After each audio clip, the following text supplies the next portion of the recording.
Hello, my dear dreamer. Tonight, we step away from the rush and the noise, from the chase and the clamor, and into a place where time moves like honey through winter air. The mushroom kingdom sleeps beneath a blanket of fresh snow, and somewhere beyond the frosted pines and the silent hills, Peach's castle stands glowing softly against the dark velvet sky. No Cooper armies march tonight. No stars fall from their places. No urgent calls echo through the halls. Tonight the castle is simply a refuge, a sanctuary of warmth and stillness, where the only task is to rest, and the only journey is inward, into dreams. Imagine yourself now, approaching the castle gates as the first snowflakes begin their gentle descent.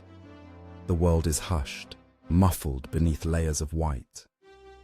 Your breath rises in soft clouds, dissipating into the cold, still air.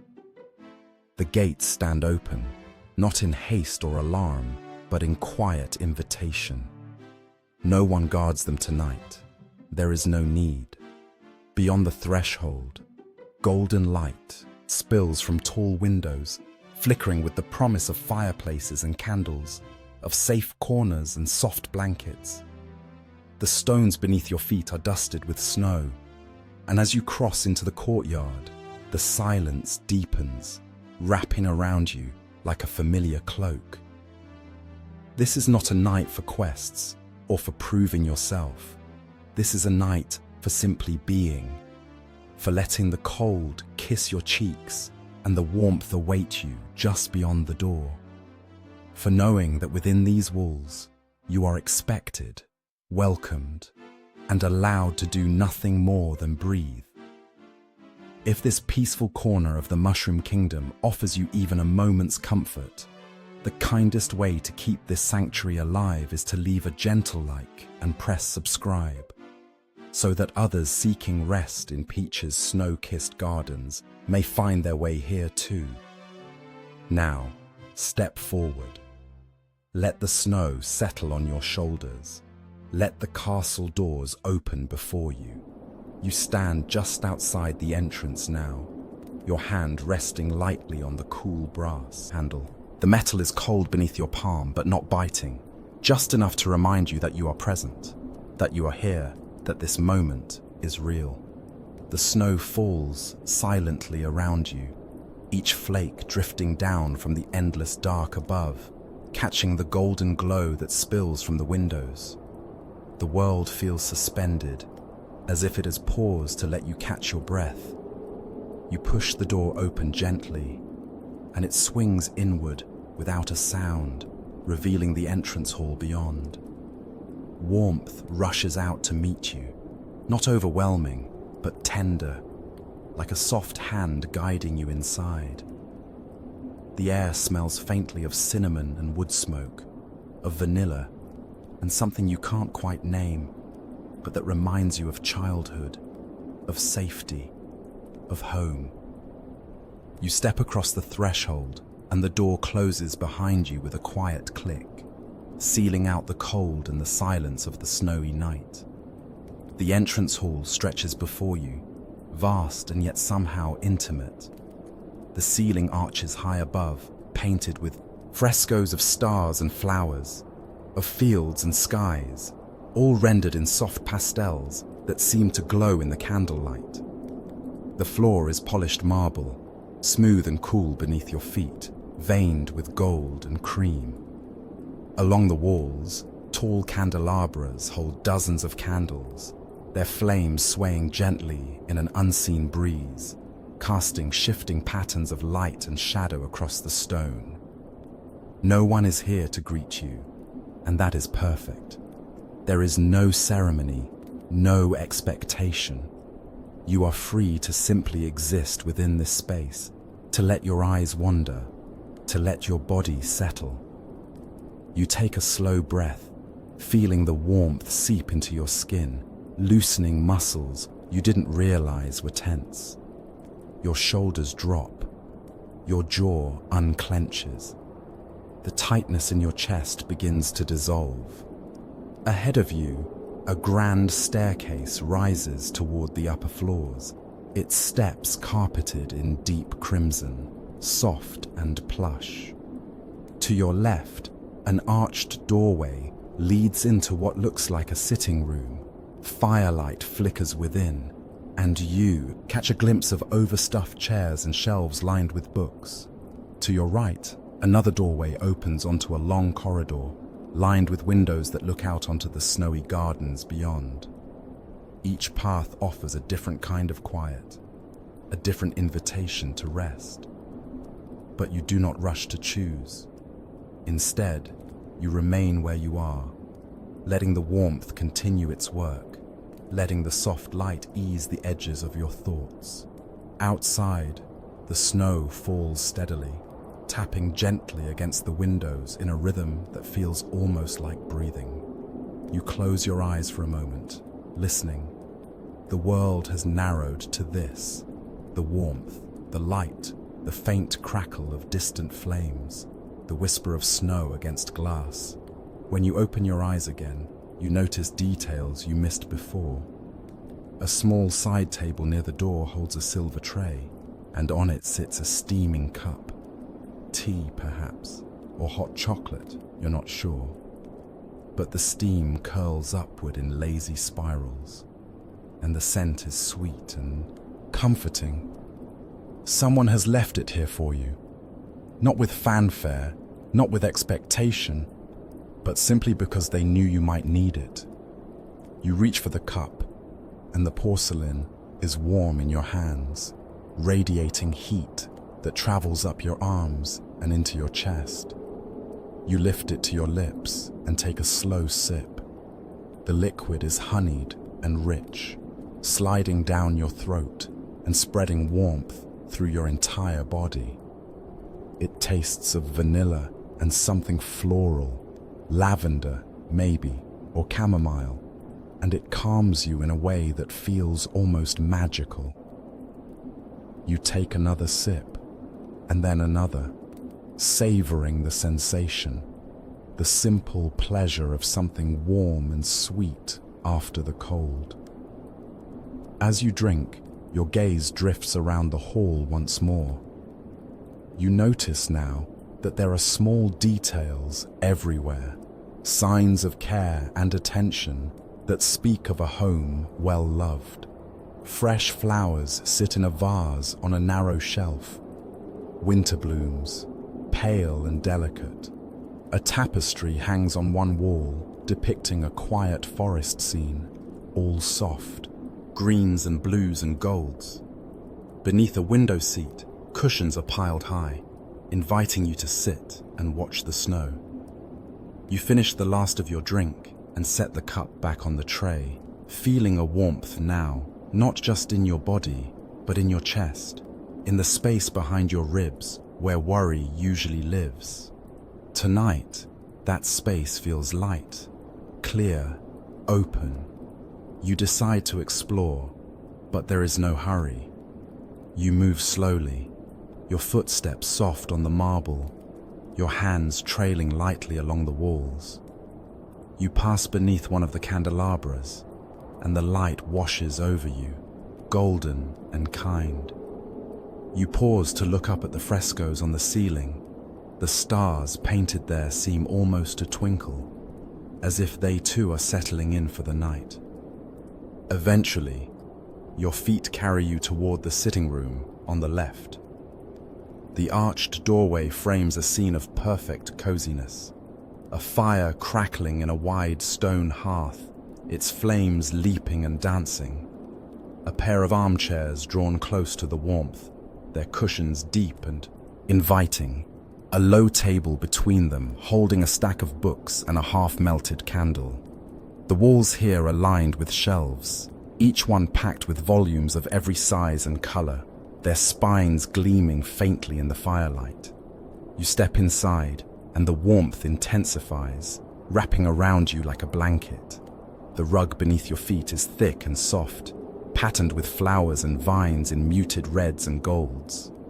You move toward one of the armchairs and lower yourself into it. sinking into the cushions with a sigh that feels like letting go. The chair cradles you, supporting your back and neck, and you let your head tip back, your eyes drifting closed. The fire crackles softly, a sound like whispered secrets, like laughter in another room.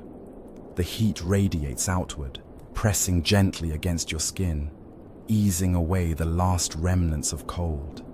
You let your breathing slow, matching the rhythm of the flames, the rise and fall of light and shadow. For a long time, you simply sit. There is nothing to do here, no task waiting for you, no destination to reach. The fire burns, the snow falls, the castle holds you in its quiet embrace. You let yourself melt into the moment, feeling your body grow heavier, more relaxed, as if you might sink right through the chair and into some deeper, dreamier place. Outside the window, the snow continues its silent descent, each flake adding to the growing drifts in the gardens beyond. The world out there is a study in stillness, in soft edges and muffled sound. But you are here, inside, warm and safe, and that is enough. Eventually you open your eyes again, blinking slowly in the firelight. You notice now that there is a small blanket draped over the arm of the chair, soft, woven in pale blues and creams.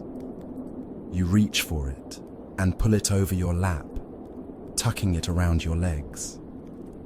The fabric is warm from being near the fire, and it adds another layer of comfort, another reason to stay exactly where you are. Your gaze drifts to the shelves of books. From where you sit, you can't read the titles, but it doesn't matter. They are there, waiting, patient as old friends.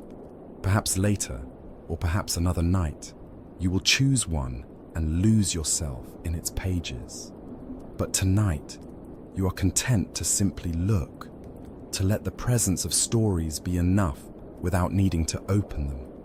The fire shifts, sending up a spray of sparks that wink out before they reach the chimney. The room smells of smoke and pine, of old paper and beeswax. It is a scent that feels like memory, like something half forgotten but deeply familiar. You breathe it in, holding it in your lungs for a moment before releasing it slowly. Time moves differently here. You're not sure how long you've been sitting. It could be minutes or hours. The night stretches out before you, long and unhurried, and there is no urgency to fill it.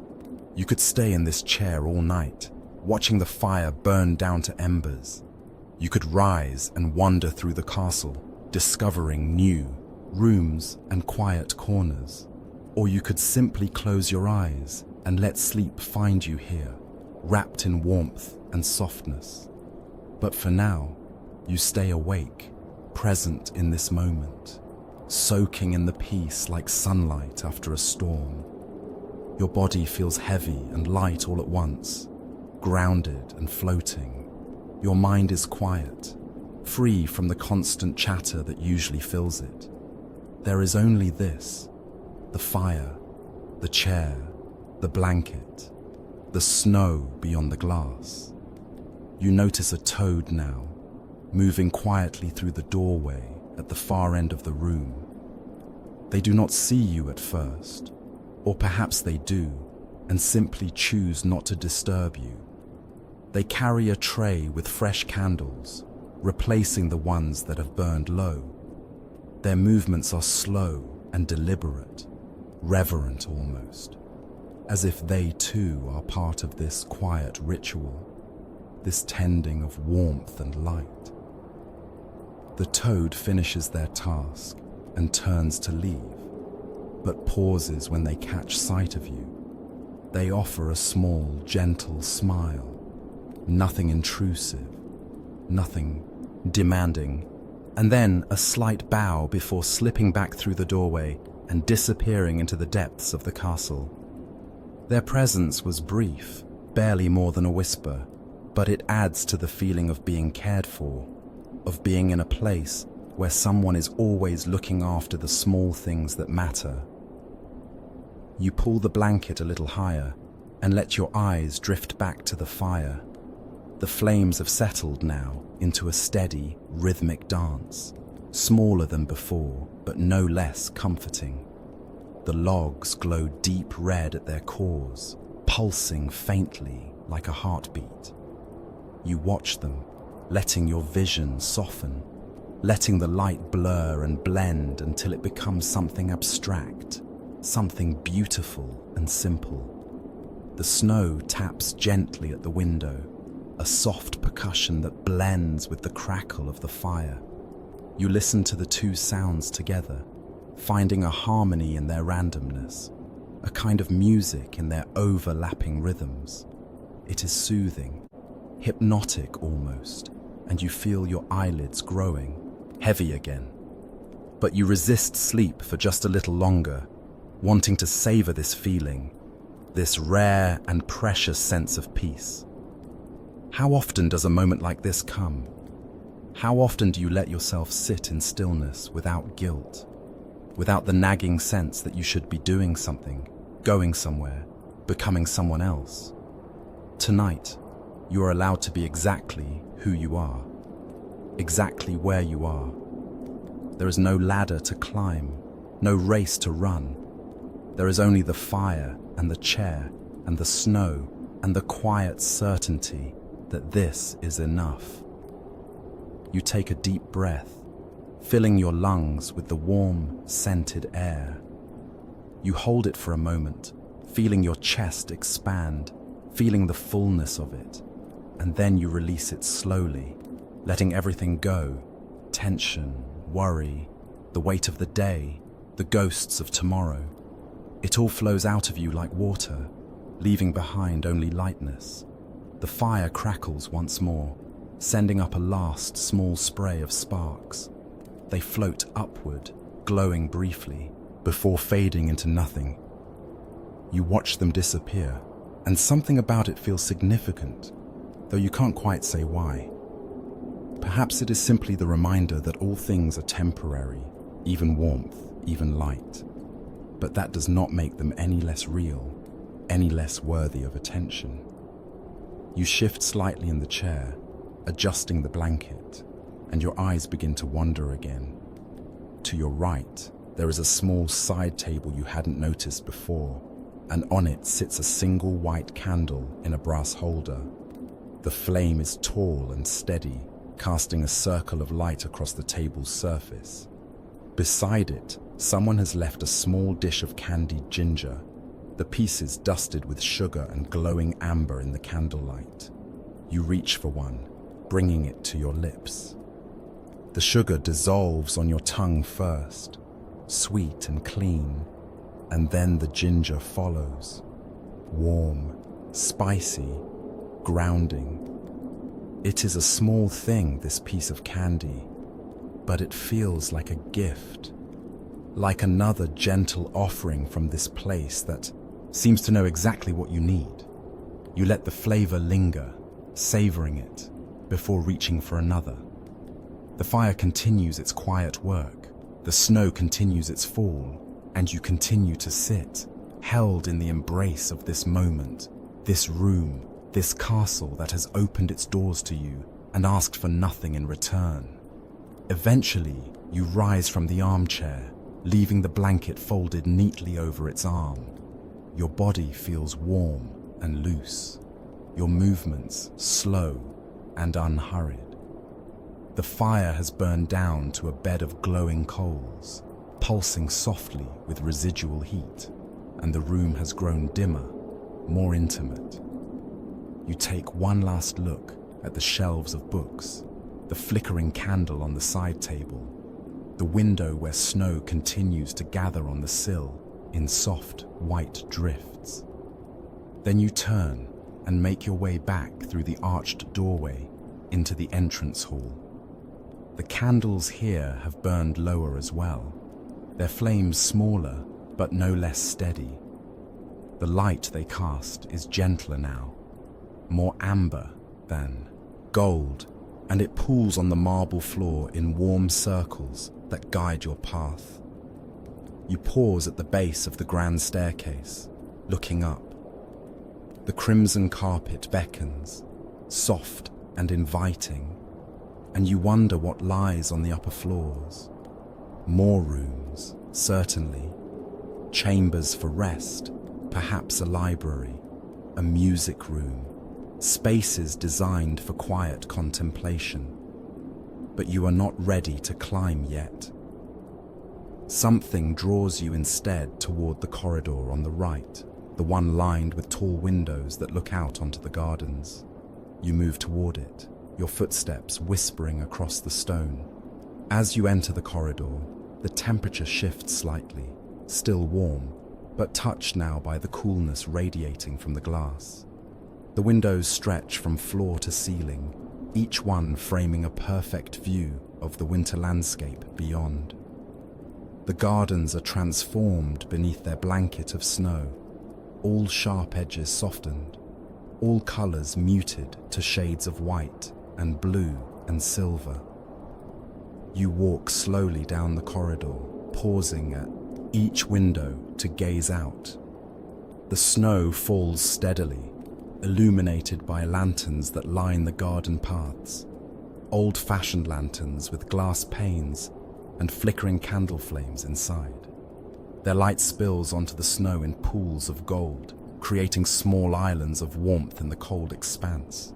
Between the lanterns, the shadows are deep and soft, hinting at the shapes of hedges and statues and frozen fountains. At one window, you stop and press your palm against the glass. It is shockingly cold, a stark contrast to the warmth of the castle interior, and the sensation sends a pleasant shiver through you.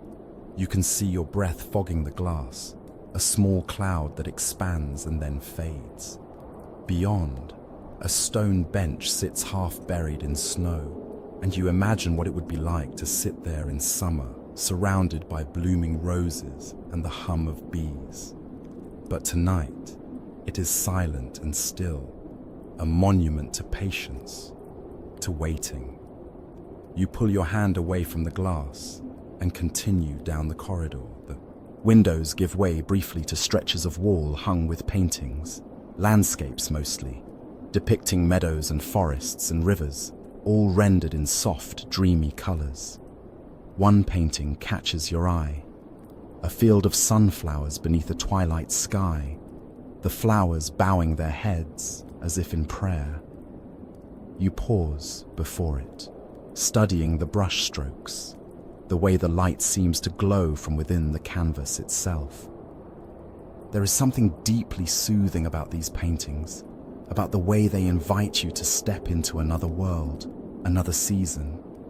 They are windows of a different kind, portals to places that exist only in imagination and memory. You could stand here for hours, moving from one to the next, losing yourself in their quiet beauty. But the corridor beckons you onward, and you let your feet carry you forward. At the end of the corridor, you find a door, not grand or imposing, but small and unassuming, painted a soft cream color. There is no sign to indicate what lies beyond, no clue except for the faintest smell of earth and greenery that seeps through the crack beneath it. Curious, you reach for the handle and turn it gently. The door opens onto a conservatory, a glass-enclosed room filled with plants and the sound of water. You step inside, and the air here is different, humid and fragrant, alive with the scent of growing things. The snow falls on the glass roof above, each flake melting almost instantly upon contact, creating a constant, gentle patter that fills the space with soft, white noise. The conservatory is not large, but it feels expansive, filled, as it is, with greenery that spills from pots and climbs up trellises and trails from hanging baskets. Ferns unfurl their delicate fronds, Palms stretch their broad leaves toward the light, and flowering vines twist around columns and beams. Their blossoms, pale pinks and whites and creams, glowing softly in the candlelight. In the center of the room, a small fountain burbles quietly, its water trickling over smooth stones and into a shallow basin below. The sound is hypnotic, a liquid melody that blends with the patter of melting snow above. You move toward it, drawn by the sound and the movement, and kneel beside the basin. The water is clear and cool, and you can see the stones at the bottom, worn smooth by years of flowing water. You dip your fingers into it, and the coldness is a shock that somehow feels grounding, real, necessary. You let the water run over your fingers for a moment, watching the ripples spread outward before withdrawing your hand and drying it on your clothes. Around the fountain, cushions and low benches are arranged in a loose circle, creating a space for sitting and contemplation. You choose one of the benches and lower yourself onto it, feeling the cool stone through your clothes. Above you, the glass roof frames a shifting pattern of white as the snow continues to fall, and you tilt your head back to watch. It is mesmerizing, this view. The dark sky beyond, the endless descent of snowflakes, the way they catch the light from the candles below and seem to glow for just an instant before disappearing. You could watch it forever, you think. You could stay here, in this green and growing space, and let the world outside fade until it is nothing more than a distant memory. But even as you think this, you feel a pull to continue exploring, to see what other quiet corners this castle holds. You rise from the bench, casting one last glance at the fountain, the plants, the snow-covered glass above. Then you make your way back through the door and into the corridor, closing it gently behind you. The warmth of the castle wraps around you once more, and you realize how much cooler it was in the conservatory, how the humidity had clung to your skin. Now, in the dry warmth of the corridor, you feel that moisture evaporate, leaving you comfortable once again. You retrace your steps back toward the entrance hall, passing the paintings and the windows, the pools of candlelight and the stretches of shadow. When you reach the hall, you pause once more, considering your options. The sitting room to the left, the corridor to the right, both have been explored. That leaves the grand staircase, rising before you like an invitation. You place your hand on the polished wooden banister and begin to climb. The carpet beneath your feet is thick and soft, muffling your footsteps. The crimson color seems to deepen as you ascend, becoming richer, more luxurious. Above you, the painted ceiling continues, the stars and flowers following you upward as if guiding your way. The staircase curves gently, and as you round the bend, you catch sight of the landing above.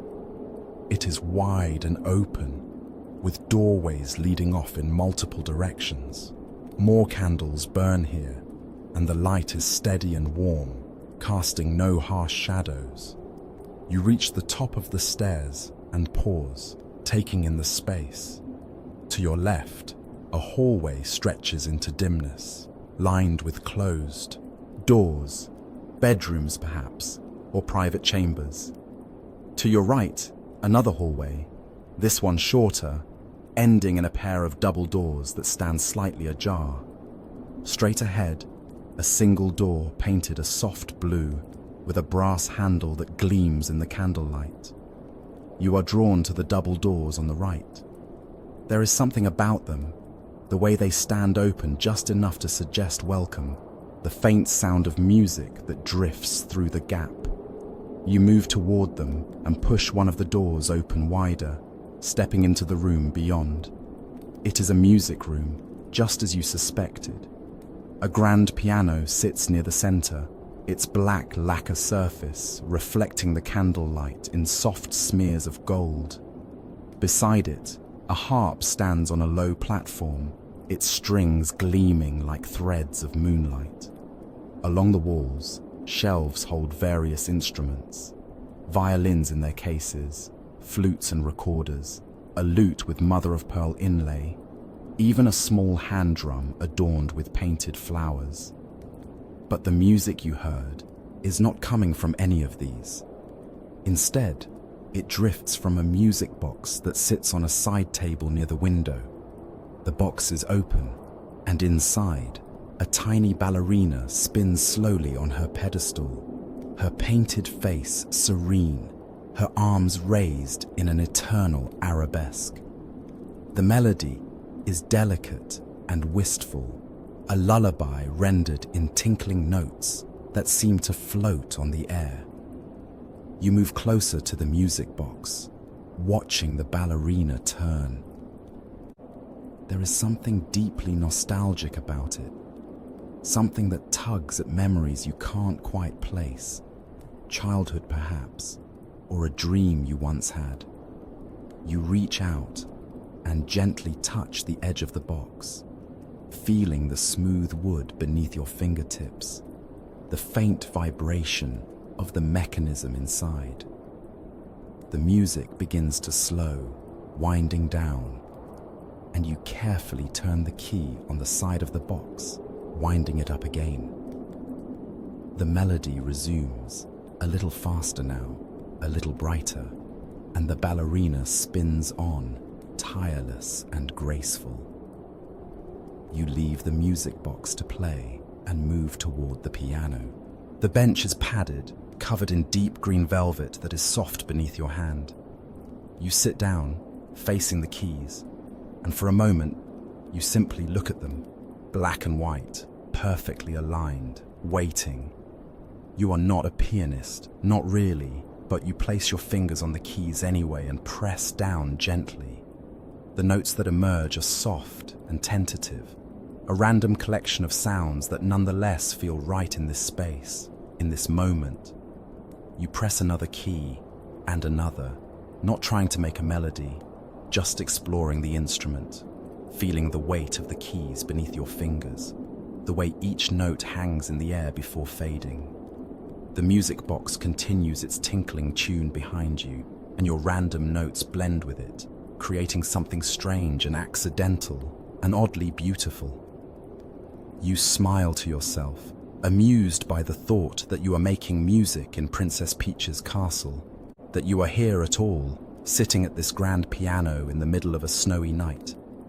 You play a little, longer, letting your fingers wander, before finally lifting your hands away and resting them in your lap. The silence that follows feels full rather than empty, as if the notes you played have settled into the walls and the floor, becoming part of the room's memory. You rise from the bench and move toward the window. Outside, the snow has thickened, falling now in heavier flakes that swirl and dance in the wind. The gardens are barely visible through the white, just vague shapes and the dim glow of lanterns struggling to penetrate the storm. But inside, you are warm and dry and safe. The music box winds down again, the melody slowing until it finally stops, and the ballerina comes to rest, her arms still raised, her face still serene. The silence now is complete, broken only by the faint sound of snow against glass and the distant crackle of fires burning elsewhere in the castle. You stand at the window for a long time, watching the storm, feeling the peace of it settle into your bones. There is something about being inside while the world rages gently outside, something that makes you feel both small and held, both alone and part of something larger. Eventually, you turn away from the window and leave the music room, pulling the double doors closed behind you. The landing is just as you left it, the candles still burning, the hallways still stretching into shadow. You consider exploring further, opening one of the many closed doors, venturing down one of the dim hallways. But something tells you to save those discoveries for later, to let some mysteries remain mysteries for now. Instead, you make your way back down the grand staircase, your hand trailing along the banister, your footsteps soft on the crimson carpet. The entrance hall welcomes you back, its candles burning lower, but still bright enough to guide you. You cross the hall and take a different path this time, choosing a doorway you hadn't noticed before, a narrow archway tucked beside the staircase, almost hidden in shadow. You duck through it and find yourself in a smaller corridor, this one lined with tapestries depicting scenes of celebration, feasts and dances, processions of toads carrying banners, fireworks exploding over castle spires. The corridor is short, ending in a single door painted a warm ochre. You open it and step into what can only be described as a cozy study. Bookshelves line 2 walls, their shelves packed tight with leather-bound volumes. A writing desk sits beneath a window, its surface scattered with papers and quills and pots of ink. In one corner, a wing-back chair is angled toward a small fireplace where a fire burns low and steady. But what catches your attention most is the window seat built into the wall opposite the desk. It is deep and wide, piled high with pillows and cushions in shades of cream and gold and pale blue. A thick blanket is draped over one end, and the window itself looks out onto a side courtyard where a single tree stands, its branches heavy with snow. You move toward the window seat and climb onto it, arranging the pillows behind you and pulling the blanket over your legs. The cushions are soft, almost cloud-like, and they cradle you perfectly. You lean back, letting your head rest against the wall, and gaze out the window. The tree in the courtyard is old, its trunk thick and gnarled, its branches reaching upward like arms raised in supplication. The snow has settled on every branch, every twig, transforming it into something ethereal, something that belongs more to dream than to waking life. As you watch, a gust of wind shakes the tree gently, and a small cascade of snow falls from its branches, glittering briefly in the light from a nearby lantern before disappearing into the drifts below. It is hypnotic, this view, and you find your breathing slowing to match the rhythm of the falling snow. In and out, slow and steady, each breath a small anchor keeping you present in this moment. Your eyelids grow heavy, but you resist the pull of sleep, wanting to savor this feeling just a little longer. The fire in the study pops softly, and you turn your head to look at it. The flames are small now, barely more than tongues of orange and gold licking at the blackened logs. But they are enough, casting a warm glow across the room, making the spines of the books gleam and the brass handles of the desk drawers shine.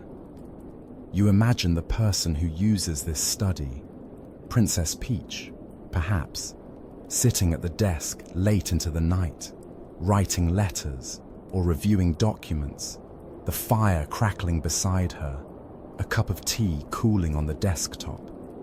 Or maybe it is someone else, a scholar or a scribe, someone who loves books and quiet and the slow, careful work of putting words on paper. Whoever it is, you are grateful to them for this space, for the way it has been arranged to encourage rest and reflection. You pull the blanket a little higher, tucking it under your chin, and let your gaze drift. Back to the window, the snow continues to fall, and the tree continues to stand, patient and still. Time passes, how much you cannot say. The boundaries between minutes and hours have blurred, becoming irrelevant. There is only now, only this soft cocoon of warmth and comfort, only the gentle rhythm of your own breathing and the quiet sounds of the castle settling around you. You close your eyes, just for a moment, and when you open them again, you realize that you have been drifting, hovering on the edge of sleep without quite falling in. It is a pleasant sensation, this floating feeling, and you allow yourself to sink into it more deeply, letting your body grow heavier, your thoughts slower and softer. The study holds you gently, asking nothing, offering everything, and you, in turn, surrender to it, letting go of whatever small tensions still cling to you, whatever worries still whisper at the edges of your mind. Outside, the storm continues, but inside, all is warm and still and safe. You're not sure how long you remain curled in the window seat, wrapped in blankets and the soft glow of firelight. Time has lost all meaning here, dissolved into the gentle rhythm of snowfall and breath. Eventually, though, a subtle shift in the air, a faint chime from somewhere deep in the castle perhaps, or simply an internal knowing, draws you back to fuller awareness. You sit up slowly, carefully, as if moving too quickly might shatter the peace you've found. The blanket falls away from your shoulders, and you fold it neatly before placing it back where you found it. The pillows still hold the impression of your body, a temporary nest that will fade in time. You give the window one last lingering look. The tree still stands in its white mantle. The courtyard still glows softly in lantern light. And then you slide off the seat and make your way back to the door. The corridor with its tapestries welcomes you back, the woven figures seeming almost to move in the candlelight, as if the celebrations they depict are happening just beyond the edge of sight. You trail your fingers along the wall as you walk, feeling the texture of stone beneath plaster, the coolness that persists even in this warm castle. When you emerge back into the entrance hall, you notice something you hadn't before, a subtle change in the quality of light. The candles have burned down further, yes, but more than that. There is a softness to everything now, a deepening of the night. The castle has settled more fully into its evening rhythm, the last of the day's energy dissipating into something slower, dreamier. You stand in the center of the hall, turning slowly, taking it all in. The staircase rising to your left, the sitting room you visited earlier to your right, the corridor of windows behind you. Each space holds a memory now, a small collection of moments that feel both significant and impossibly gentle. But there is more to explore. You sense it. The castle is large, far larger than what you've seen, and it seems to invite you deeper, into spaces you haven't yet discovered. You choose a direction almost at random, a doorway near the far side of the hall, partially hidden behind one of the grand pillars that support the ceiling. As you approach, you notice that this doorway is different from the others. It is narrower, more humble, and instead of the polished wood or painted surfaces of the other doors, this one is simple, aged oak, worn smooth by countless hands over countless years. There is no handle, just an iron latch that lifts with a soft click. You push the door open and find yourself at the top of a gently curving staircase that descends into warm amber light. The steps are stone, worn in the middle from use, and they spiral down in a graceful arc. The walls are closer here, more intimate, and as you descend, you notice small alcoves carved into the stone, each one holding a candle that flickers peacefully in its shelter. The air grows, warmer as you go down, and with it comes a scent that makes your mouth water. Fresh bread, butter, something sweet baking. You realize with a small start of delight that you are heading toward the kitchens. The staircase opens into a wide, low-ceilinged room that hums with gentle activity. This is clearly the heart of the castle's domestic life, though at this late hour, the activity is subdued, restful. The kitchen is enormous, with a long wooden table running down the center, its surface scrubbed clean and pale with age. Copper pots hang from hooks on the walls, gleaming in the light from a massive hearth where a fire burns low and steady. Two toads work quietly at the far end of the room, one kneading dough with practiced, rhythmic movements, the other arranging pastries on a cooling rack. They wear simple aprons over their clothes, and their faces hold that particular kind of contentment that comes from working with one's hands, from creating something nourishing and good. They look up as you enter, and the one kneading dough, a toad with a blue spotted cap, offers you a warm smile. "Couldn't sleep?" they ask, their voice soft and kind, as if they encounter wanderers in the kitchen often and think nothing of it. You shake your head, returning the smile, but say nothing. Words feel unnecessary here, even intrusive. The toad seems to understand perfectly. "There's fresh bread," they say, nodding toward a cloth-covered basket on the table. "And tea, if you'd like. Help yourself." You move toward the table, drawn by the simple generosity of the offer. Beneath the cloth, you find a loaf of bread still faintly warm, its crust golden and crackling. Beside it, a crock of butter sits with a small knife, and nearby, a teapot steams gently beneath its cozy, a knitted cover in cheerful yellow and white stripes. You tear off a piece of bread, the crust crunching softly under your fingers. The inside is soft and airy, perfect. You spread butter on it, real butter, pale and creamy, and take a bite. The flavors are simple but profound. The slight sweetness of the bread, the richness of the butter, the faint taste of salt. It is exactly what you needed, though you hadn't known you were hungry until now. You pour yourself a cup of tea, something herbal and soothing, chamomile perhaps, or mint, and wrap your hands around the warm ceramic. The toads continue their work, creating a gentle soundtrack of domestic sounds, the soft thump of dough being kneaded, the clink of metal on metal, the whisper of fabric against stone. You find yourself settling onto one of the benches that line the long table, sitting sideways so you can watch both the fire and the toads at work. There is something deeply comforting about being in this space, about witnessing the quiet labor that keeps the castle running, the unseen care that ensures warmth and food and light. The toad with the blue spotted cap begins shaping the dough into rolls, their movements quick and efficient but never rushed.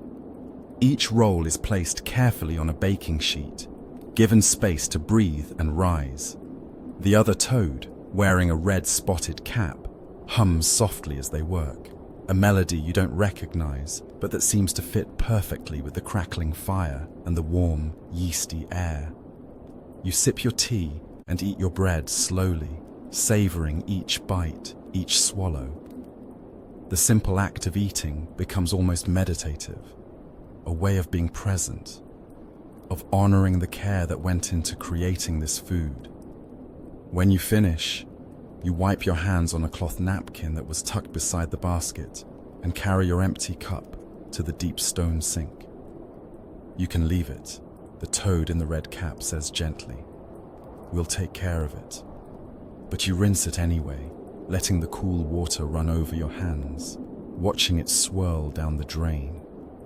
It feels right to participate in some small way, to contribute to the cycle of care even in this tiny gesture.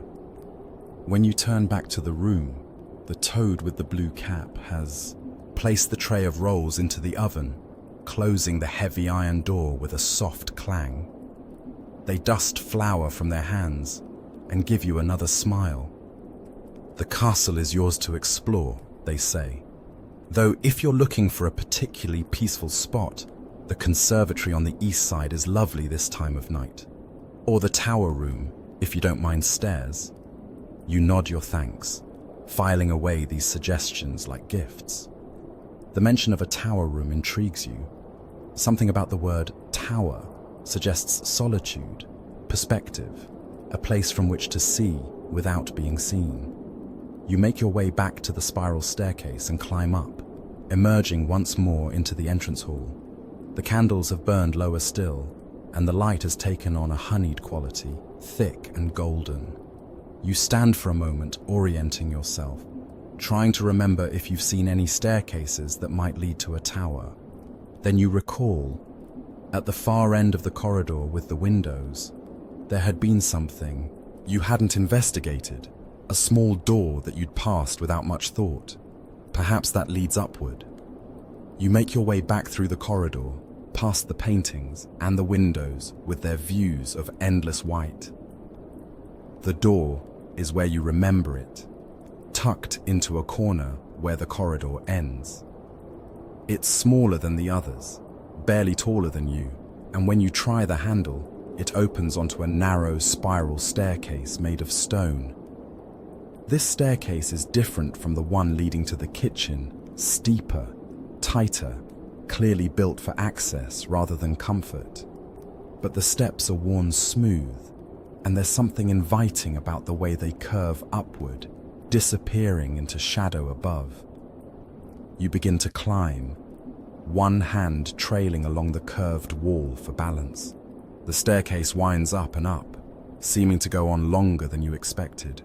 Your legs begin to feel the effort, but it's not unpleasant.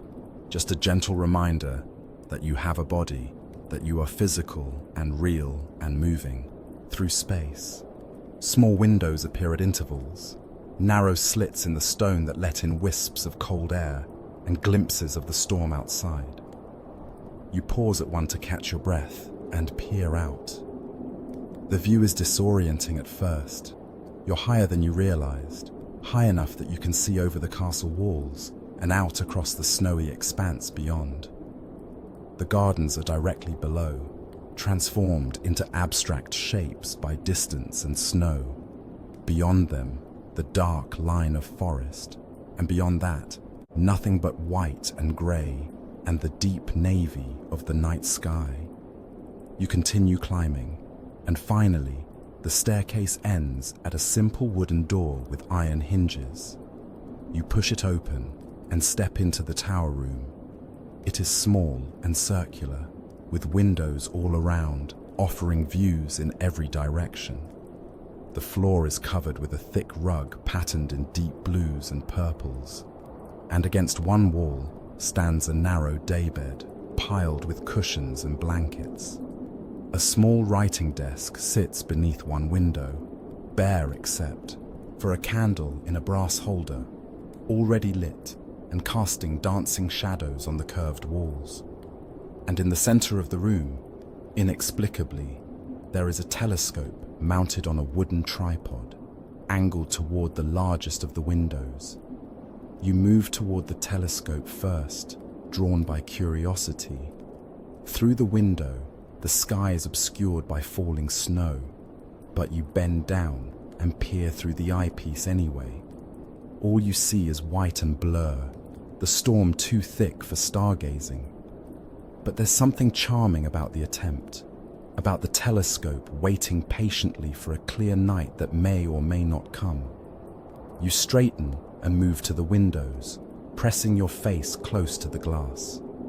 From here, you can see the castle spread out below, the wings and courtyards, the gardens and outbuildings, all softened by snow and shadow. To the north, the forest stretches dark and endless. To the east, rolling hills fade into distance. South and west, more of the kingdom, sleeping beneath its white blanket. The view is breathtaking, but what strikes you most is the silence. Up here, even the sound of the wind is muffled, filtered through stone and glass until it becomes little more than a whisper. You are suspended between earth and sky, held in this small circular room like a secret the castle is keeping just for you. You turn away from the windows and move toward the daybed. The cushions are soft, covered in velvet and silk, and you arrange them into a comfortable nest before lying down. The blankets are thick and warm, and you pull them over yourself, cocooning in fabric and softness. From here, lying down, you can see only the ceiling, rough stone, painted a deep midnight blue and dotted with small stars rendered in gold leaf.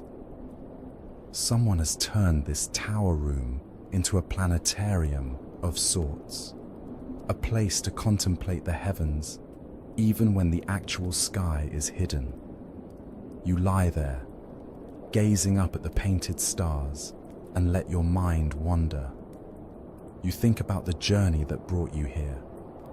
Not the physical path through the castle, but the longer journey of your life, all the steps and choices and accidents that have led to this moment. You think about the fact that you are here, in Princess Peach's castle, in the Mushroom Kingdom, a place that should not exist, and yet somehow does, at least in this quiet space between waking and dreaming. The painted stars seem to pulse gently, or perhaps it's just the flickering candle casting shifting light. Either way, it's beautiful, and you feel your eyes growing heavy, your thoughts beginning to drift and fragment in that particular way that signals the approach of sleep. But you're not quite ready yet.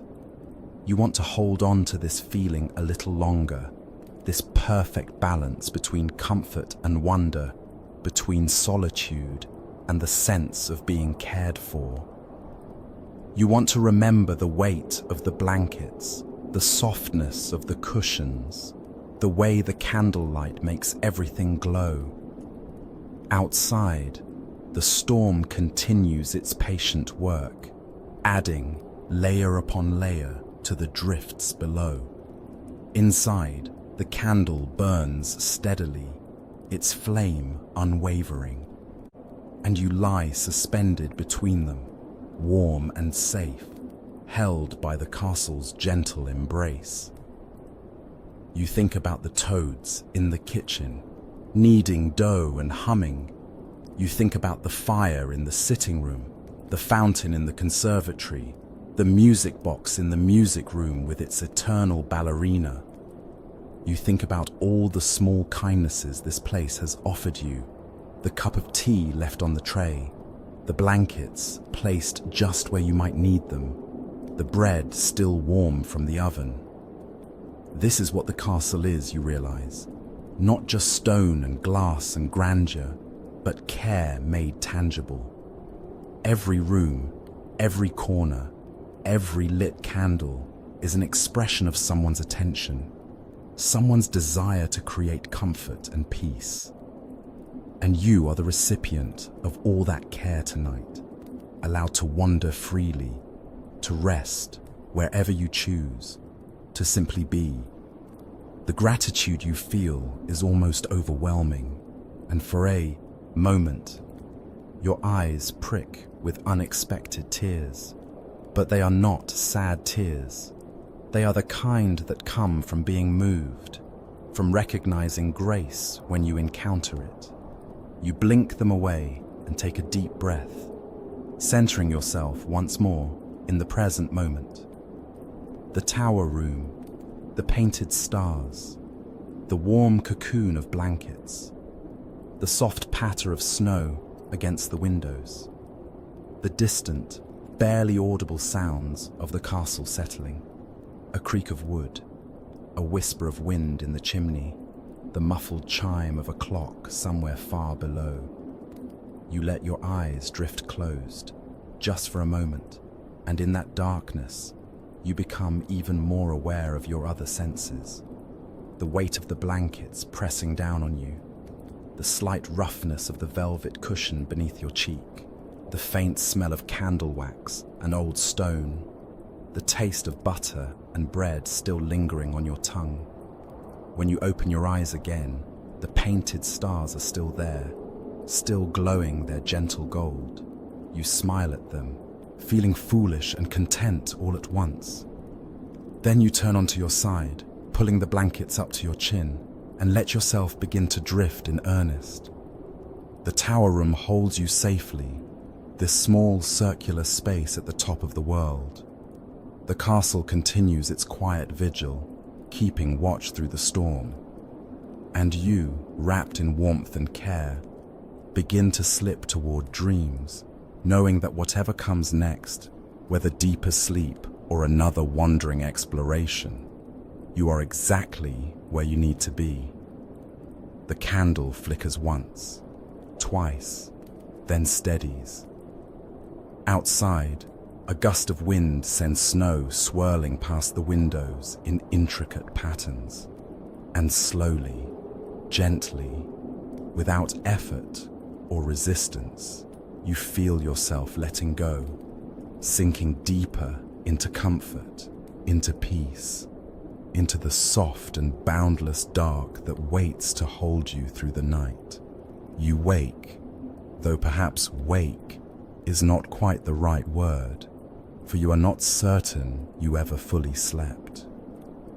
It is more like a gradual return, a slow surfacing from one layer of rest to another. Your eyes open to find the tower room exactly as it was, the painted stars still gleaming on the ceiling, the candle still burning with that same steady flame. How much time has passed you cannot say, minutes perhaps, or hours. The quality of the darkness beyond the windows is unchanged, still deep, still full, the storm still softly raging. You lie still for a moment, testing your body. Your limbs feel heavy with relaxation, your mind clear and quiet. There is no grogginess, no confusion, just a gentle awareness that you have rested, at least a little, and that you are ready to move again if you choose. Slowly, you push back the blankets and sit up. The air in the tower room is cool against your face, a pleasant contrast to the warmth you leave behind.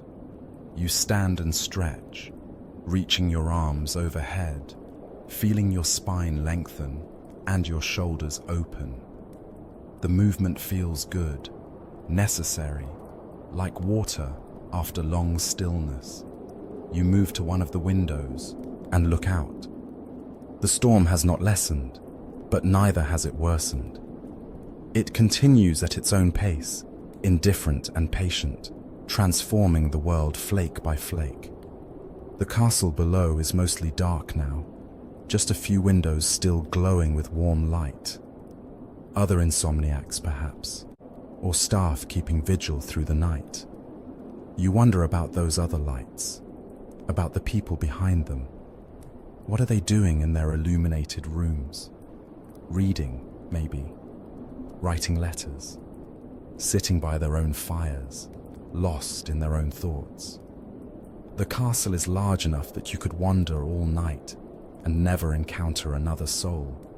And yet knowing they are there, these other quiet presences, is comforting in its own way. The candle on the desk has burned down considerably, the wax pooling at its base, but it shows no sign of going out. You leave it burning and make your way back to the narrow door, back to the spiral staircase. Descending is easier than climbing. though you take care on the worn steps, one hand on the wall for balance.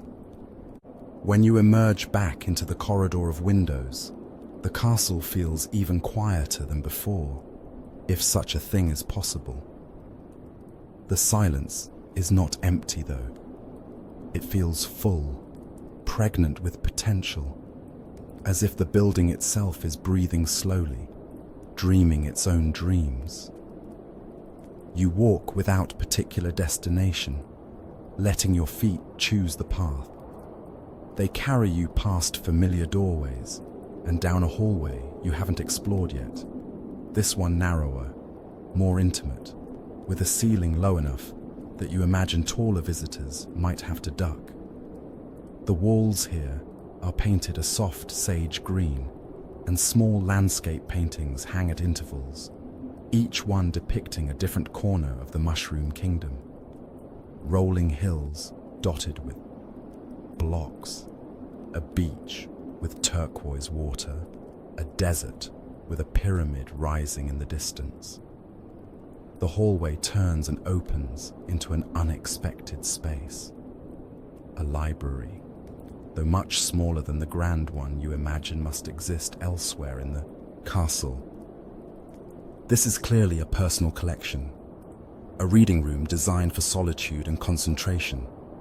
The walls are lined floor to ceiling with shelves, and every shelf is packed with books of all sizes and conditions, some leather-bound and ancient-looking, others newer, their spines still crisp.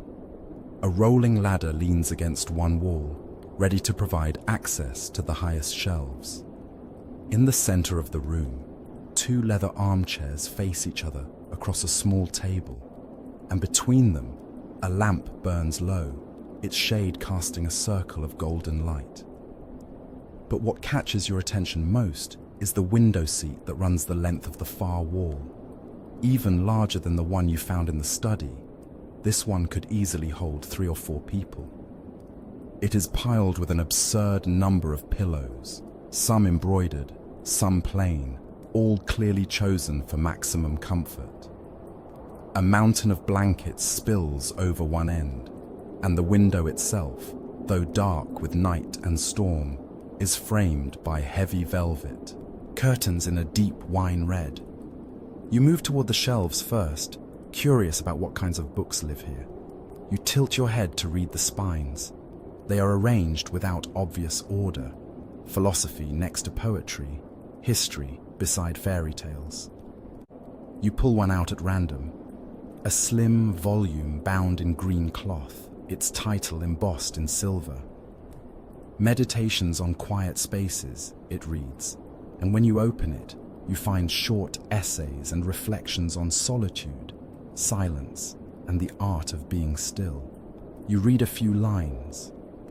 A room becomes sacred, not through grandeur, but through the quality of attention we bring to it. To sit in stillness is to honor the space between breaths, the pause between thoughts. In that pause, we find not emptiness, but fullness, the world as it is, without our constant narration. The words resonate, and you close the book gently, holding it against your chest for a moment before returning it to its place on the shelf. You select another, this one a collection of illustrated folk tales, the pages thick and creamy, the illustrations rendered in jewel tones. You flip through it slowly, admiring the artistry, a brave mouse facing down a giant cat, a tree growing coins instead of leaves, a kingdom underwater where the inhabitants dance in slow motion. With the book still in hand, you make your way to the window seat and climb up, arranging pillows behind your back and pulling one of the blankets over your legs. You position the book so it catches the lamplight and begin to read. The stories are simple and strange, the kind that feel ancient, even when their language is modern. You read about a girl who could speak to stones, and the stones told her where water could be found during a drought. You read about a baker whose bread always rose perfectly until the day he stopped being grateful, and then his loaves stayed flat until he remembered to give thanks. You read about a musician who played so beautifully that even the stars would pause in their paths to listen. Each story is short, no more than a few pages, and you read several before the words begin to blur slightly, not from tiredness, but from the gentle trance that comes from absorbing story after story, each one adding to a quiet feeling of fullness in your chest. You close the book and set it aside, letting your head rest against the pillows.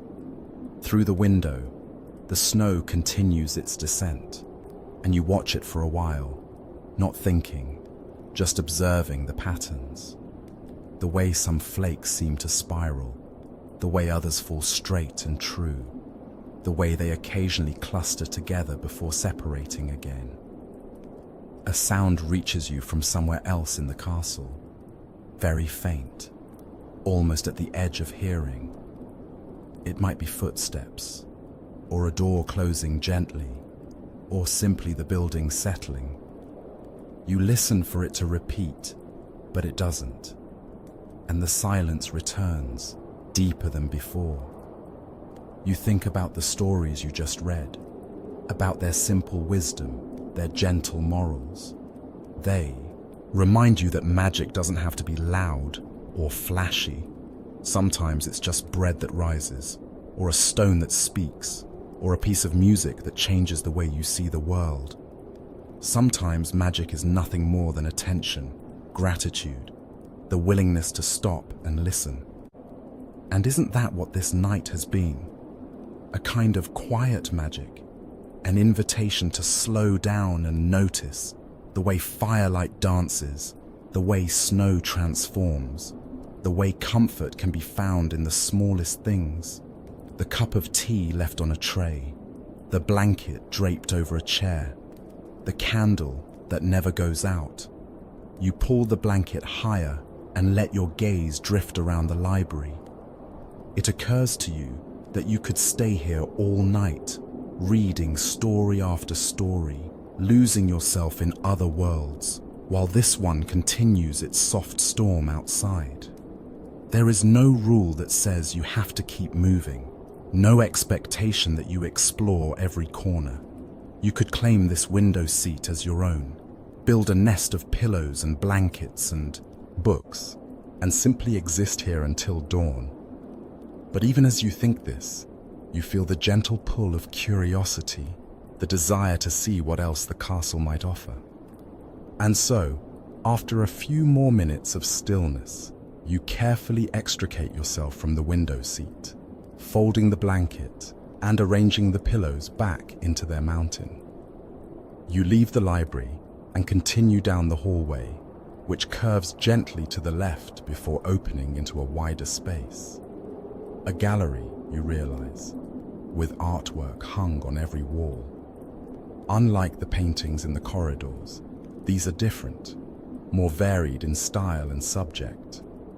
Some are realistic portraits, toads in formal attire, landscapes rendered in careful detail. Others are abstract, all color and movement and feeling.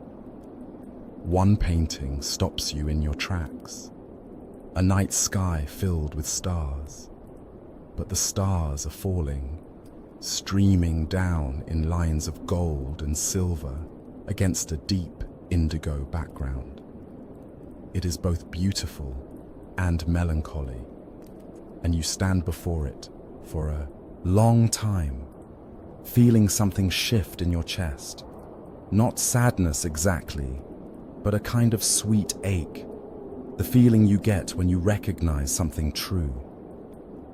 You move on eventually, past more paintings, more glimpses into imagination and memory. At the end of the gallery, a set of glass doors leads onto a balcony.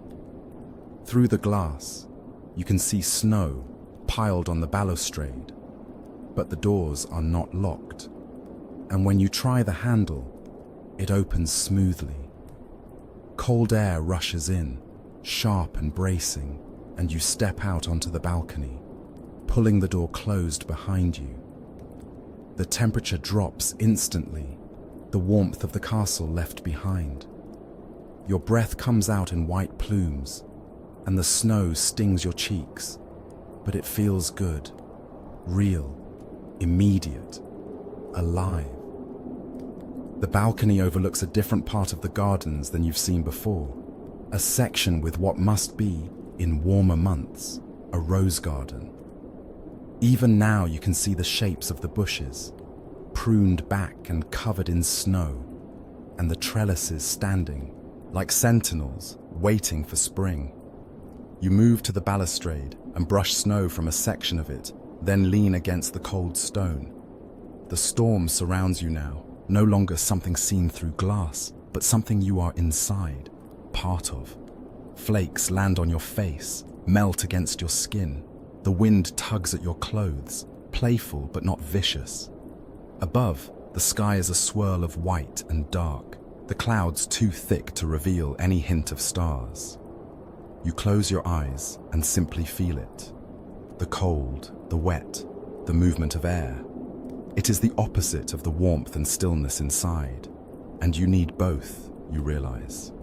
The comfort and the clarity, the softness and the sharpness. To retreat entirely into warmths would be to forget the world. To stay too long in the cold would be to lose yourself to it. But here, on this threshold, you can hold both at once. You stay on the balcony until your fingers begin to tingle with cold, until your cheeks are numb and your eyelashes are dotted with melted snow. Then you turn and go back inside, pulling the door shut and leaning against it, feeling the warmth rush over you like a wave. Your body tingles as it adjusts, blood returning to your extremities, and you stand there for a moment, savoring the transition, the way discomfort makes comfort even sweeter. When you are ready, you move back through the gallery, past the falling stars, past the portraits and abstracts, and into the hallway beyond. The castle seems to unfold before you now, revealing itself room by room, each one a variation on the theme of rest and refuge. You find a solarium with walls of glass, empty now but clearly designed for plants and sun. You find a chapel, small and simple, with rows of wooden pews and a stained glass window that will blaze with color when daylight returns. You find a game room with a billiard table, a chessboard set up mid-game, cards scattered on a side table as if players had just stepped away and would return any moment. In each room, you pause, taking it in, adding it to your internal map of this place. But you don't linger long. Something is drawing you forward, a sense that there is one more room, one more space you are meant to find before the night is through. And then, at the end of a hallway you're certain you've never seen before, you find it. A door painted the softest pink, almost white, with a silver handle shaped like a flower. There is no sign, no indication of what lies beyond, but your hand reaches for the handle anyway, and when you turn it, the door swings open silently. You step into what can only be described as a dream of a bedroom.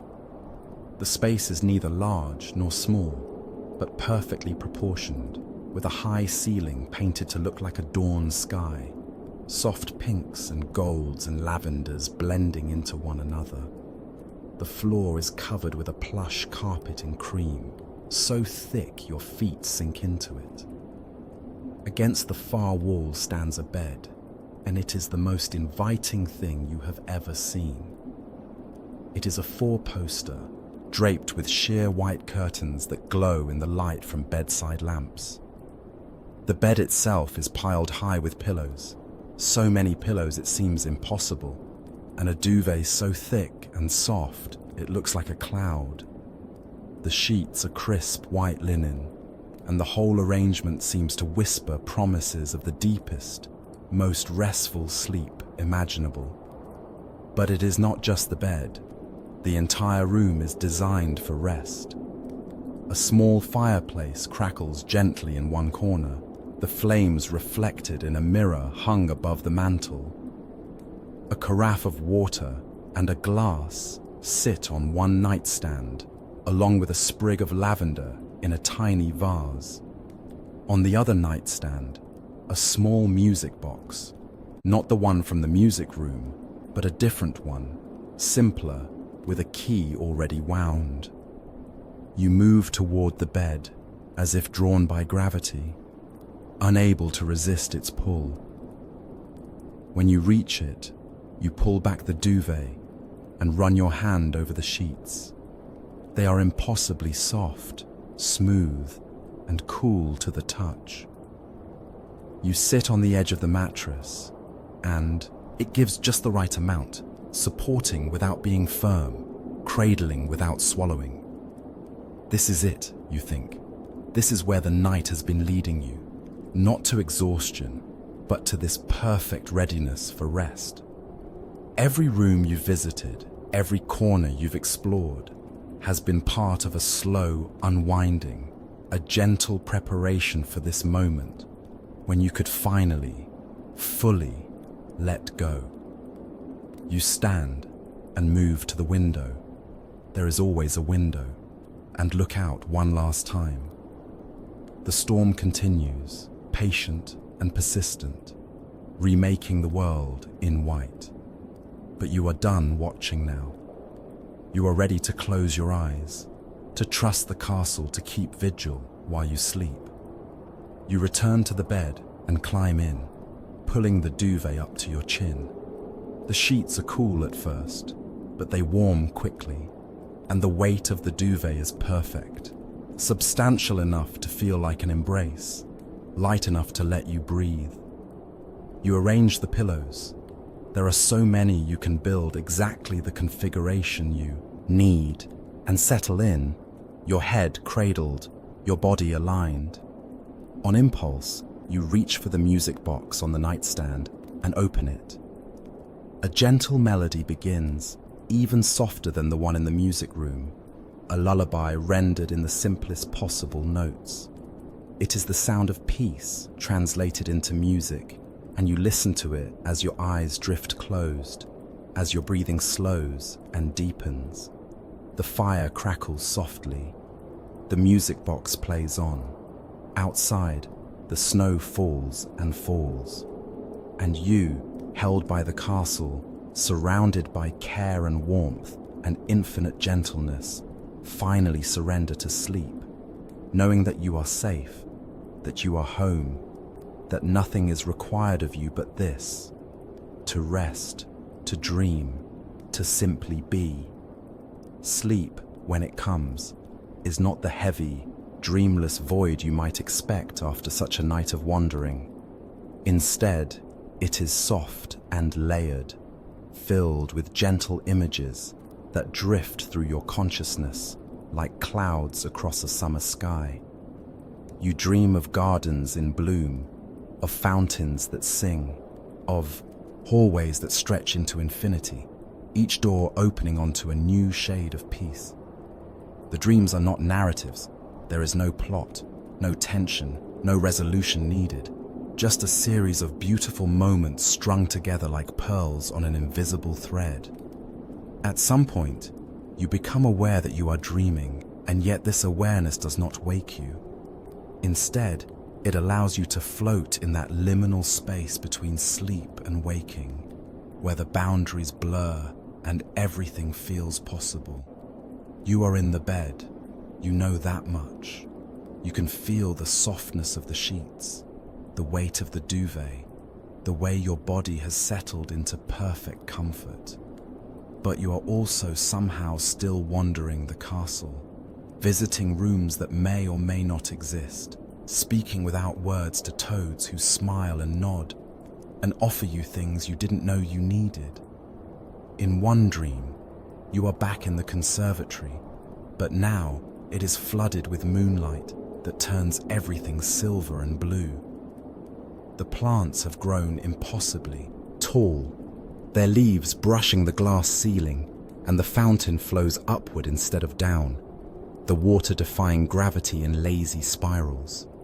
You sit beside it and dip your hand in, and the water is warm, almost hot, and smells faintly of jasmine. In another dream, you are in the tower room again, but the telescope has somehow multiplied. There are now dozens of them, all pointing in different directions, and when you look through each one, you see not the storm outside, but different skies entirely. One shows a sunset over an ocean. Another shows the aurora borealis dancing green and purple. A third shows a sky full of shooting stars, so many that the darkness is barely visible between their golden trails. The dreams shift and change, but through all of them runs a current of deep safety, of being held and watched over. Even when the images become strange, a staircase that spirals both up and down simultaneously, a room where the walls are made of falling water, a garden where the flowers bloom and wilt and bloom again in the space of seconds. You are never afraid. The strangeness is gentle, curious rather than threatening, and you move through it with the confidence of someone who knows they are protected. Gradually, so gradually, you don't notice the transition. The dreams begin to fade. The images become less vivid, the sensations less intense, until finally there is nothing but darkness. Not frightening darkness, but the soft, velvety dark of complete rest. You float in it, unburdened, timeless, held in suspension like a star in the vastness of space. And then, slowly, you begin to rise. Not abruptly, not with alarm, but gently, naturally, like a diver ascending from peaceful depths. Awareness returns in stages. First, the feeling of your body, warm and relaxed. Then the softness of the bed beneath and around you. Then the faint sounds of the room, the crackle of the fire, now lower than before, the whisper of your own breathing. You don't open your eyes immediately. Instead, you lie still, savoring this moment of transition, this space between sleep and full wakefulness. Your mind is clear, quiet, free from the usual chatter that greets the morning. There is no anxiety about the day ahead, no replaying of yesterday's concerns. There is only this, the present moment, soft and sufficient. When you finally do open your eyes, the room greets you with gentle light. The fire has burned down to embers, glowing red and orange in their bed of ash, but the bedside lamps still cast their warm glow. The music box has long since wound down, its tiny ballerina frozen mid-pirouette. Outside the window, you can see that the storm has finally passed. The snow has stopped falling, and though the sky is still dark, it must be very early morning, that deep hour before dawn. You can sense a change in the quality of the darkness, a subtle lightening at its edges. You stretch slowly, luxuriously, feeling each muscle lengthen and release. Your body feels rested in a way that goes beyond mere sleep. It feels renewed, as if the night has somehow replenished something essential that you hadn't realized was depleted. You sit up gradually, the duvet falling away, and swing your legs over the edge of the bed. The carpet is soft beneath your feet as you stand, and you take a moment to steady yourself, to fully inhabit your body again. Then you move to the window and look out at the transformed world. Everything is white. The gardens, the courtyards, the distant hills, all buried beneath snow that must be several feet deep in places. The trees are laden with it, their branches bowing under the weight. The castle walls are crowned with it, and icicles hang from eaves and ledges, catching the light from windows that are still glowing here and there throughout the building. But what captures your attention most is the sky. The clouds have begun to break apart, revealing patches of deep blue-black scattered with stars. And there, just above the horizon, the faintest suggestion of color, a pale pink, barely there, the first whisper of dawn. You watch as the light grows, almost imperceptibly at first, then with increasing confidence. The pink deepens to rose, then spreads and dilutes into peach and gold. The stars begin to fade, overpowered by the coming sun. The sky transforms before your eyes, a slow revelation, and you stand witness to it, feeling privileged to observe this daily miracle. As the light increases, details emerge from the darkness. You can see now the individual stones of the castle walls, the delicate tracery of ice on the windows, the way the snow has drifted against doors and gathered in the curves of statuary. The world is being revealed, reborn in light, and it is almost unbearably beautiful. You remain at the window until the sun finally crests the horizon, a sliver of brilliant gold that grows and grows until it is a half circle, then a full circle, pouring light across the snow-covered landscape. The white surface catches and reflects this light, amplifying it until everything seems to glow from within. Only then do you turn away from the window, blinking in the brightness, your eyes adjusting. The bedroom, which had seemed so perfect in lamplight, is revealed now in all its details. The subtle pattern in the wallpaper, the grain of the wooden bedposts, the way dust motes dance in the beam of sunlight that has found its way through the glass. You move to the small fireplace and add another log to the embers, coaxing them back to life. The wood catches quickly, flames licking up its sides, and you watch until you're satisfied that it will continue to burn. Then you make the bed, smoothing the sheets, arranging the pillows, pulling the duvet taut. Not because you have to, but because it feels right to leave the space as you found it, or perhaps even a little better. With the room restored, you make your way to the door and open it, stepping back into the hallway. The castle is waking around you. You can sense it in small ways, the quality of light, the faint sounds of activity from distant rooms, the smell of something baking that drifts up from the kitchens below. The night has ended, and the castle is preparing for a new day. You retrace your steps through the hallways, past the gallery with its paintings, past the library and the study, past all the rooms you discovered in your wandering. They are still here, still peaceful, but they have a different quality now in the growing light, less mysterious perhaps, but no less welcoming. When you reach the entrance hall, you find it transformed by sunlight pouring through the windows. The marble floor gleams, the frescoed ceiling blazes with color, and the grand staircase seems to ascend not into shadow, but into light itself. The candles that had guided you through the night have burned out, their work complete, but they are no longer needed.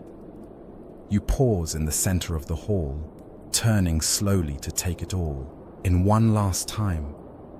This place that held you so gently through the dark hours, that offered you warmth and silence and infinite patience. You feel a swell of gratitude so profound it almost takes your breath away. As if summoned by your thoughts, a toad appears at the top of the staircase, the same one, perhaps, who had been working in the kitchen, though it's impossible to be sure. They descend the stairs with measured steps, and when they reach you, they offer a small bow. "Did you rest well?" they ask. their voice warm with genuine interest. You nod, and the smile that crosses your face feels like it comes from somewhere deep inside, somewhere that hasn't smiled in a long time. "Very well," you say, and your voice sounds strange to your own ears after so many hours of silence. "Thank you." The toad's smile widens. "The castle is glad to have been of service," they say, as if the building itself is a living thing capable of gladness. And perhaps you think it is. "Will you stay for breakfast?" the toad asks. The kitchen is preparing a feast to celebrate the first morning after the storm. You consider this, tempted by the thought of fresh bread and hot tea, of sitting in the warm kitchen surrounded by the gentle bustle of the castle's staff. But something tells you that it is time to go, that the night's magic is complete and should not be extended past its natural end. "Thank you," you say, "but I think I should be going." The toad nods, unsurprised, as if they had expected this answer. "Of course," they say, "but you are always welcome to return. The castle never forgets its guests." They walk with you to the great front doors, the same doors you entered through what feels like a lifetime ago. The toad opens them, and cold air rushes in, sharp and clean, scented with snow and pine. Beyond the threshold, the world stretches out, blindingly white in the morning sun. You step outside, and the cold is shocking after so many hours of warmth, but not unpleasant. Invigorating, actually, like a gentle slap that says, "Wake up, be present, remember this." The snow crunches beneath your feet as you walk down the steps, and when you reach the courtyard, you turn back to look at the castle. It rises before you, magnificent, in the morning light, its towers and turrets and countless windows all glowing gold. Smoke rises from chimneys, and you can see figures moving behind windows, the castle coming fully to life as the day begins. It looks exactly as a castle should look, you think, strong and beautiful and kind. The toad still stands in the doorway, a small silhouette against the bright interior. They raise one hand in farewell, and you raise yours in return. Then they step back, and the door closes with a soft, final sound. You stand there for a long moment, imprinting the image in your memory. The castle, the snow, the brilliant sky, the way the morning light makes everything new. Then you turn and begin to walk toward the gates, following a path that someone has already cleared, the snow pushed aside in neat banks on either side. As you walk, you find yourself thinking about the night that has passed, about all the rooms you explored and the kindness you encountered. You think about the fire in the sitting room, the bread in the kitchen, the painted stars in the tower, the perfect bed that held you while you slept. You think about how each small comfort was an act of care, how the entire night was an extended invitation to rest, to let down your guard, to simply be. And you realize that this is what you will carry with you, not just the memory of beauty or comfort, but the knowledge that such places exist, that somewhere in the world, or in the space between worlds, there are sanctuaries like this. Places designed not for productivity or achievement, but simply for rest. Places that ask nothing of you, except that you allow yourself to be cared for. The gates of the castle stand open before you, just as they did when you arrived. You pass through them and pause, looking back one more time. The castle sits serene in its snowy setting, smoke still rising from its chimneys, windows still glowing with warmth. It looks, you think, exactly as it should, like home, even though it is not yours. Or perhaps especially because it is not yours, because it belongs to everyone who needs it, everyone who finds their way to its doors on a snowy night. You take a deep breath of the cold, clean air, filling your lungs with it, feeling it sharpen your senses and clarify your thoughts. The world beyond the castle grounds stretches out before you, white and new, full of possibility. But you are not the same person who arrived here last night. Something has shifted, softened, opened. You have been reminded of what rest feels like, of what it means to be held without expectation, to be offered comfort without cost. As you begin to walk away from the castle, your feet breaking new tracks in the pristine snow, you find yourself already planning to return. Not tomorrow perhaps, or even next week, but someday when you need it again. When the world feels too loud, too fast, too demanding, you will remember the way here. You will remember the snow falling gently, the warm light in the windows, the open doors, and you will come back to the fires and the fountains, to the music boxes and the painted stars, to the bread that is always fresh and the tea that is always warm, to the castle that never forgets its guests, that holds space for rest in a world that too often forgets its necessity. The path ahead curves gently, and soon the castle will disappear behind the trees. But you do not look back again. You don't need to. The castle is inside you now, not just as a memory, but as a promise. A reminder that rest is not a luxury but a birthright, that peace is always available if you know where to look for it, and that sometimes the greatest magic is simply being allowed to stop, to breathe, to let yourself be held. The snow sparkles in the morning light, each crystal catching and refracting the sun. Your breath comes out in white clouds. Somewhere in the distance, a bird begins to sing. The first sound of life in the winter quiet forest. And you walk on, carrying with you the weight of the best kind of memory, the kind that changes you, gently and irrevocably, reminding you of who you are beneath all the noise and hurry. The castle grows smaller behind you with each step, but its warmth remains, settled deep in your chest, like an ember that will never quite go out. And you know, with a certainty that requires no proof, that whenever you need it, whenever the world grows too cold or too dark, you can return to this place, this sanctuary of snow and firelight and infinite kindness.